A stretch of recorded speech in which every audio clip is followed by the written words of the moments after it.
Mia is over y'all calling her a liar.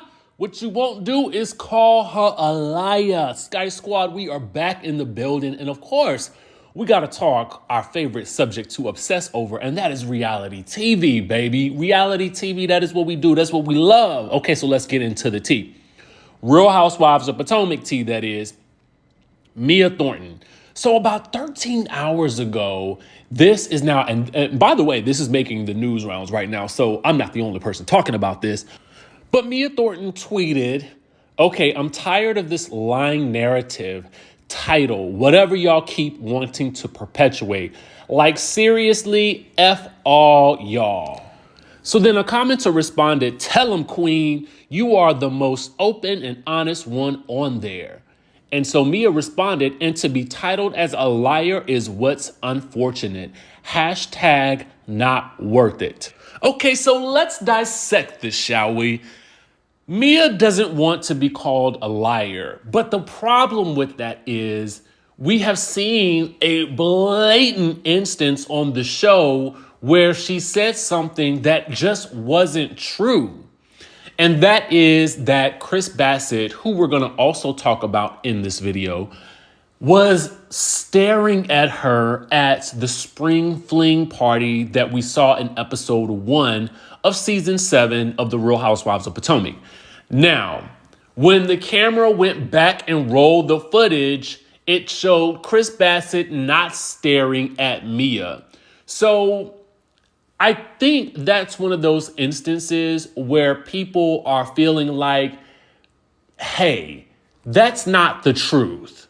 And then for Mia then to come out later and say, oh, he wasn't actually staring at me, or something to that degree. I'm paraphrasing, but it was basically an admission that maybe he wasn't doing it, you know? So I think at that point, when people start to see instances like that play out on camera, they can't help but sort of wonder, hey, what is the truth? It's like one of those situations with Phaedra from her first season on The Real Housewives of Atlanta, wherein she claimed to not know the due date of her baby, and everyone at the table is really just looking at her like, girl, what? Why don't you know this bit of information? And it just comes across like, you know, oh, you're just saying things. Even her castmates look at her that way. Now, I say all this to say I like Mia. I like Mia as a housewife. However, I also have to say I understand why people call her that. So, unfortunately, this is a label that I feel like she may have to live with for now.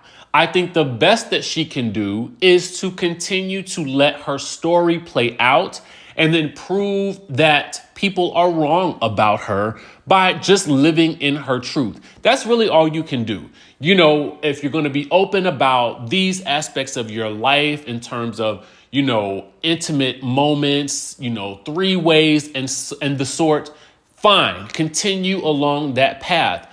As long as you don't have any more of those moments, I think she'll be good to go. But you guys let me know what you think in the comment section down below. I am just, you know, I see the bright side of everything, and I like to see the good in the world and most things in general. So I'm just trying to rock with that. But y'all let me know in the comments what y'all think. Meanwhile, let's get into Chris Bassett and what he had to say about that flip-flopping Giselle, okay? His words, not mine, all right? So, a commenter said this about Sunday's episode. It's so interesting to me how Giselle was telling Candace that Chris made her feel extremely uncomfortable and that she has to respect that. But when Karen told her that Juan made her feel uncomfortable with a hug, she's, quote, delusional. So Chris then responded and said, it's the flip-flopping idiocy for me, okay? The flip-flopping idiocy for me. Listen, y'all, I'm still trying to get over this, whatever it is that I got, this cold, this sinus infection, what have you. All I can tell you is that it wasn't the panorama. Bloop. Meanwhile, so Another commenter who the title of their name just takes me out. Aunt Bertha's biggest fan says Giselle sits there and lies about these women out the side of one of her necks. And she purposely twists stories, events about the women, but she wants people to believe her about Chris Bassett. Now, this to me is an interesting point as well. When you get on the notion of, we have seen evidence on the screen of Giselle basically telling us that she's going to spread the word about a situation, but that she's going to put a little sauce on it and her version will always be better. So now you have two of the ladies on the show who are basically not always known for giving the most accurate information, particularly with this one situation that is seemingly so severe that you had to bring it up on camera and try to, just basically, it felt like an assassination of Chris Bassett's character, especially with the comments of, he's a sneaky link. I felt like he was trying to see if I was with it. Adding that bit of extra sauce on it, again, is very damaging. And so now you're telling us in one breath on the latest episodes that you're going to put some sauce on things and your version will always be better.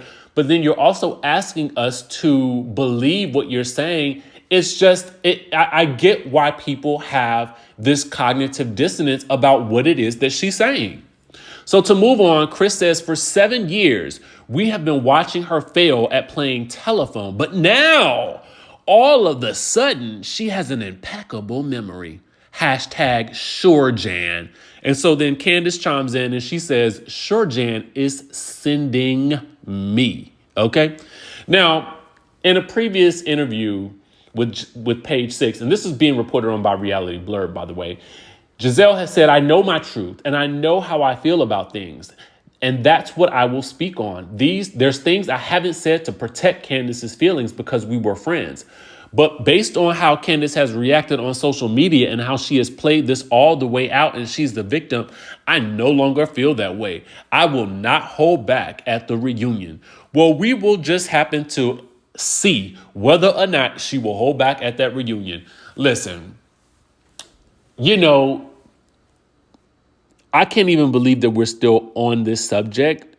Not necessarily because it's not important, but I think what it does is it underscores what feels like a bit of hypocrisy on the part of Giselle in what we're seeing now in the later part of the season, where she's openly saying, I'm going to put some stank on whatever it is that I say. So, just know that when I open my mouth, there's a little bit of juice that's going to drop out of what I'm saying too. So you're going to get maybe what happened. Maybe I'm going to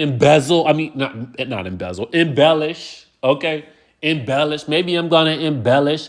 And I got embezzle from when she called Robin's hatline embezzle. Sometimes that Giselle is funny to me. You gotta call it like you see it. Sometimes she be funny, but in that instance, it was funny because I was like, girl, not even your best friend is safe. Okay. Anyway, that's all I got for y'all for right now. Make sure you tap that subscribe button if you haven't already done so. Listen, we like to have fun over here on this channel, so hopefully you got a good sense of humor. With that being said, I will catch you in the next video.